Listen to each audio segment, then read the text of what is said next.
La notion de fête de fin d'année, c'est le braquage parfait. C'est-à-dire que... Au propre et au figuré. Non, c'est le braquage parfait parce qu'on ne peut pas faire mieux. C'est-à-dire que là, il n'y a rien d'occidental dans la notion de fête de fin d'année. Mais la chose, c'est que c'est tellement bien présenté que ça donne l'impression que quand on fait fête de fin d'année, on est dans une tradition étrangère à la tradition africaine, alors que la seule tradition qui célébrait les fêtes de fin d'année, c'est la tradition africaine, pour la simple et bonne raison, comme je l'ai dit au maire d'Angers, l'Afrique a inventé le calendrier. Quand on n'a pas de calendrier, on ne sait pas quand l'année commence, on ne sait pas quand elle se termine. Donc on ne peut pas faire de fête de fin d'année si on ne sait même pas compter le déroulement de l'année. La chose, c'est que les Européens, c'est au contact de l'Afrique qu'ils ont découvert ces notions-là. Vous voyez, et même les mois que nous avons, les janvier, février, tout ça, ça vient même le calendrier, tout ça, c'était le premier mois de l'année au niveau des Noirs qui vivaient en Italie, et c'est ce premier mois qui a donné finalement le nom générique des 12 mois. Mais ces 12 mois de l'année, 365 jours, ont une origine. Et je pense que c'est bien d'écouter le chercheur qui explique lui-même quelle est l'origine des 12 mois de l'année dans la tradition européenne. Voilà une des choses. Alors, une autre chose aussi qui est assez étonnante, c'est de voir que nos mois, on appelle le mois de septembre, d'octobre, novembre, décembre. Alors, on pourrait penser que c'est le 7e mois, 8e mois, 9e mois. Ben non. Octobre, justement, c'est le 10e mois. C'est assez curieux. En fait, ça vient du calendrier romain, donc, qui, lui, est un héritier, justement, du calendrier égyptien. Et donc, Jules César a eu la bonne idée, donc, d'aller à Alexandrie et de copier, finalement, le calendrier égyptien. Il en a fait le calendrier julien, qui est un calendrier génial, vraiment génial. Alors, ça commençait au mois de mars, comme le calendrier romain d'avant. Mars, avril, mai, juin, juillet, août, septembre, c'est bien le 7e mois, octobre, le 8e mois, novembre, 9e mois, décembre, 10e mois, et le dernier mois, étant le mois de février, eh ben, c'est là où il ajoutait un jour tous les ans. Le premier mois devait avoir 31 jours, le deuxième mois 30, 31, 30, 31, etc. jusqu'au bout, et à la fin 30, et tous les 4 ans 31. Parfait. Puis il meurt avant d'avoir vraiment tout réalisé son truc, et du coup, et en plus de ça, ça fait un gros scandale, parce qu'il avait perdu quelques jours. Ça, les gens avaient perdu quelques jours de travail, etc. Donc ça allait pas. Mais quand même, on a trouvé que c'était finalement pas si mal. Alors on lui donne comme nom le calendrier julien, et on donne à Jules César donc le nom d'un mois, le mois de Quintilis qui devient le mois Iulius, juillet, mois de Jules. Mais pendant une dizaine d'années, personne n'arrive à comprendre l'histoire des 4 ans, ils font ça tous les 3 ans, enfin n'importe quoi. Et puis finalement, ça ne va pas. Et c'est Auguste qui reprend le calendrier à son compte et qui dit, bon, bah, très bien, on va remettre ça bien, et à partir de là, ça sera intangible, et on va faire ça très très bien. Donc effectivement, c'est ce qu'il fait. Mais les marchands disent, ah oui, mais non, nous, on veut bien on veut pas commencer comme les militaires l'année avec Mars. Nous, les marchands, on commence avec Janus, avec le dieu Janus, c'est-à-dire celui qui regarde à la fois le passé et l'avenir. Et donc c'est le mois de janvier. Il faudrait bien que ce mois de janvier ait 31 jours. D'accord? Alors on enlève un mois à février, on enlève un jour à février. Puis d'un seul coup, on dit, puisque c'est Auguste qui a pu rétablir ce magnifique calendrier, il a bien mérité d'avoir un nom de mois. Et ce qu'il faudrait, c'est celui d'après juillet, quoi, d'après le mois de Jules, après qu'il y ait le mois d'Auguste. Auguste dit oui, en plus ça tombe bien, puisqu'il gagnait beaucoup de batailles justement pendant le mois d'août, enfin ça tombe très bien. Donc on donne Sextilis qui devient Auguste. Et Augustus n'a que 30 jours. Alors là, Auguste n'est pas content, évidemment.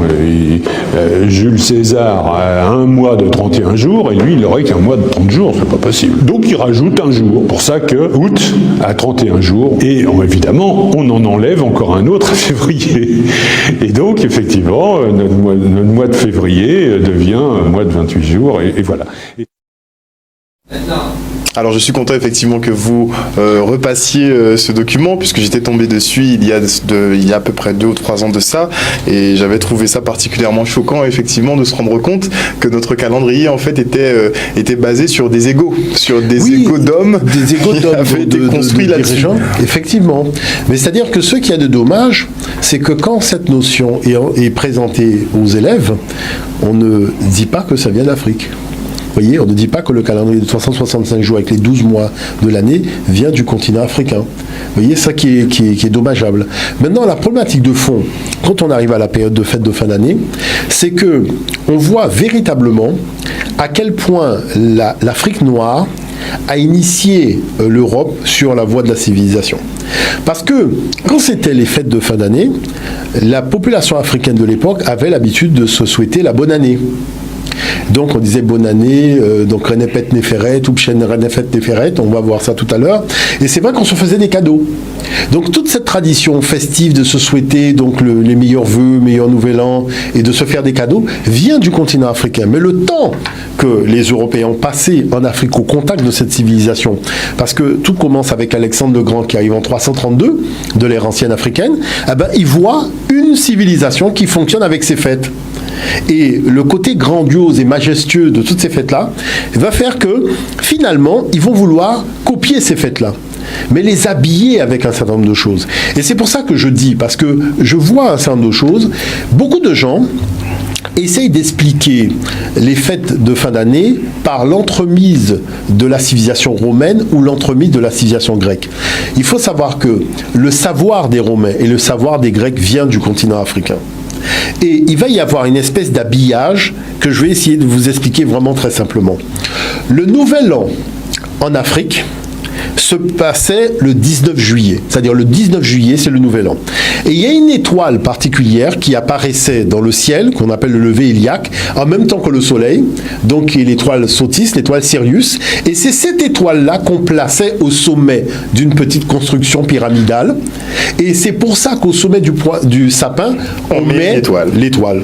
Et c'est cette étoile-là qui va donner le star system, avec donc cette étoile qu'on voit dans les émissions de télévision, à la recherche de la nouvelle star. Ça vient de l'étoile Sirius. Mais c'est cette étoile-là qu'on plaçait au sommet donc de la construction de forme pyramidale.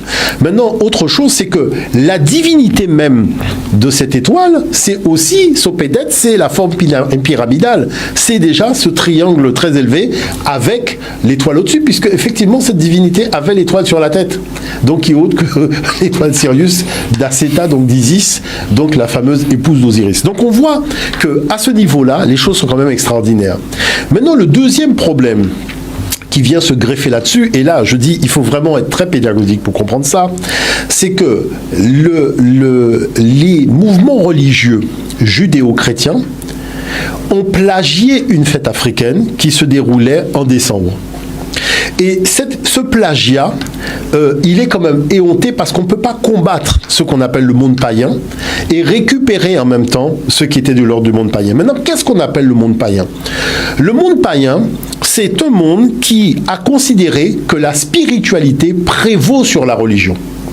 Ça veut dire que le créateur, c'est par ses créations, c'est-à-dire la nature et la biodiversité et l'univers, qu'il a légué à l'humain un message et que c'est à travers ses œuvres que l'humain est capable de comprendre et de saisir les valeurs de son créateur.